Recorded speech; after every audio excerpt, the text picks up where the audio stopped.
Hi, my name is Alyssa Linden, and welcome to the very first video of my channel. Yay! I'm an ICF certified coach and a board certified health and wellness coach, and I'm here to talk with you today about why New Year's resolutions or any new goal may fail and how you can succeed with some careful, conscious planning. This is felicitous timing since we're at the start of a new year, but if you're watching this at any time of the year, these strategies will work for any change you want to make, not just New Year's resolutions. I hope you stick around to the end because there's a companion meditation to help you stick with your goals, and you can find that link in the description below. Let's get started. Real lasting transformation is possible when we understand how to work with ourselves and not against ourselves. Here is reason number one: you might not reach your goal. You don't actually want to do it. You want to do it, or you want the result, but you don't want to put in the work. And this makes me wonder, do you need a different goal?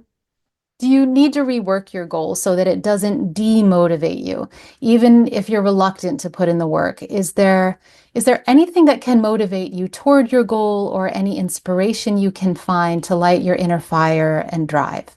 Is there anything at all you can do to make it fun so that you want to do it? If your goal is to get into better shape, is going to the gym really the best way to do that for you? Or would it be easier to get in shape if you joined a soccer league or decided to learn how to ski or how to surf? Can you think about how to achieve your goal in a way that makes it fun? Reason number two: your goal is too big for too long.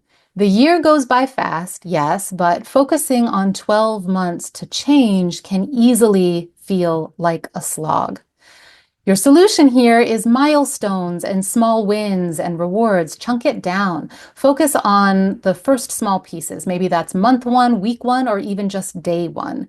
Go ahead and create your year-long plan. That's important too. But in the day-to-day, instead of seeing the whole year stretched out before you, you may want to try focusing on the small stepping stones and milestones on the journey and pepper it in with some rewards. Instead of, I'm going to lose 60 pounds this year, what if your first stepping stone was, I'm going to lose 5 pounds this month? In just 4 weeks, you already have a win. And the more wins you have on your journey, the more likely it is that you will keep going. Reason number three: you didn't plan for challenges. Your solution is plan for the challenges. Obviously, you can't foresee every challenge, but for example, if your goal is to stop drinking and you are invited to a party where you might be tempted, can you sit this one out? Or can you make other plans? Or can you leave early and see a movie? Or can you bring something that you'll enjoy that's non-alcoholic? Can you pour yourself a soda water so it looks like you're drinking a vodka tonic? Plan for the obstacles. Plan for the things that might stand in the way of achieving your goal. Reason number four: your goal is framed negatively. Like, for example, I want to stop being so lazy. And your solution here is to use kind words with yourself. Meanness and punishment will make any child withdraw, and kind words and positivity will motivate any child.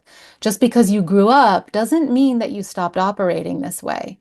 So, if you want to lose weight, and I use that example because it's easy and common, can you frame it in a way that's rewarding? Like, I want to take better care of myself so that I can do X with my partner or children, or hike that trail I've always dreamed of. If you feel like you let yourself off the hook too much, would it help to frame your goal, for instance, as, I want to develop routines and accountability for self-discipline because I want to trust myself and I want to be trustworthy. Reason number five: your goal is taking away something that's a coping mechanism without replacing it with something else. And this is especially true if you're battling any kind of addiction or addictive type habit or behavior. Let's say you want to quit sugar, quit coffee, quit smoking, or you want to stop doom scrolling or falling asleep to the television. There's a reason you're doing those things. It serves a purpose, even if engaging with the behavior isn't healthy or ideal. And your solution here is to remember that the thing you're taking away is going to feel like a loss. Can you get clear about what the purpose of the habit is, or purposes the behavior serves, and replace it with something or some things that are supportive? A phone call, a bath, a pedicure, a pottery class. Which leads me to the next caveat, which is related to this point. Reason number 6, you're doing something you think is hard with no support, or worse, in an unsupportive environment. So you really want to find community here to support you, either in person or online. If you want to read a book a month this year, maybe a book club would be helpful. If you want to stop endlessly scrolling to numb out from a stressful day, instead of just removing an app or blindly trusting yourself not to engage, can you find a meditation group or a coach or a therapist to lean on to process whatever it is that's going on for you? Keep in mind that online communities can be great, but they're not a substitute for real in-person connection. We relate and co-regulate as social beings. Can you gift yourself the experience of being with other people who share your interests and goals? If you find that your current community is a little more like crabs in a barrel and always pulling the person back down who might be progressing, is it possible for you to find a way to move on with love and find some peers who will raise you up? Nothing is more of a dream killer than being surrounded by people who are constantly judging and criticizing and unable to celebrate your wins and the higher vision you have for yourself. You have to hold yourself in possibility, yes, and you deserve to be around people who raise you up and can hold you in a place of possibility also. Reason number 7, all or nothing thinking. And this can show up in a couple ways. One slip on your path toward change equates to full failure. So you just throw in the towel on it today or forever. Instead, can you retrain your brain to accept small wins as real wins? If you can't work out for an hour, well, there's no point. Well, reality check. 10 minutes is better than 0 minutes. I had 1 cupcake, so I may as well throw in the towel on this diet for the day. I'll start over tomorrow and eat the rest of the cupcake tray. Reality check. You can reset right now if you choose to. You can reset at any time. You don't have to do your goal perfectly. You don't have to do everything perfectly and to the letter, but you do need to keep taking steps forward if you want to reach your goal. Another way all or nothing thinking can sabotage you is through comparison. I'll never be as successful as Kristen or as good as that as Michael, so why bother? And we all know what it feels like to want something someone else has or want to be something someone else already is. But the whip is not a sustainable motivator, and anger and shame will burn you out and demotivate you the fastest of all.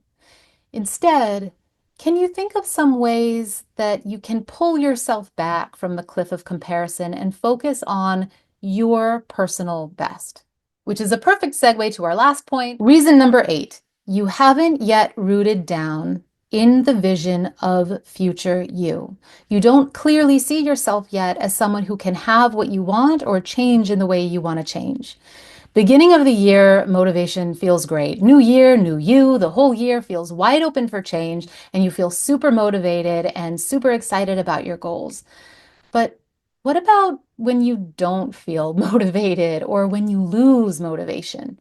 It's going to be your commitment to the goal that's going to carry you through. And something that can help you renew your commitment and hold yourself accountable when you just don't feel like it is a deep visualization of how you will be and feel when. And you want to take your time with this, release any tension and tightness you might be feeling in your body that makes you feel blocked from having what you want. Shake it out, let it go, open your energy up, and visualize yourself having fully made the changes in your life that you want to experience. What will be different and better? Someone who accomplished this goal means that you're someone who X. What is X for you? The vision of future you who has grown and accomplished can be the bedrock of your success. If you don't want to do this kind of visualization on your own, or it feels like unfamiliar territory to you, I've created a guided meditation just for you for this exact purpose. The link is in the description. I hope you check it out, and I hope it helps you stick with whatever goals you've set for yourself, whatever it is you want to change. You can do this meditation as often as you like, and it will help you stay on track and inspired. If you found this video helpful, please give it a thumbs up and subscribe and join me on this journey of mindfulness and transformation. Good luck, and thank you for watching.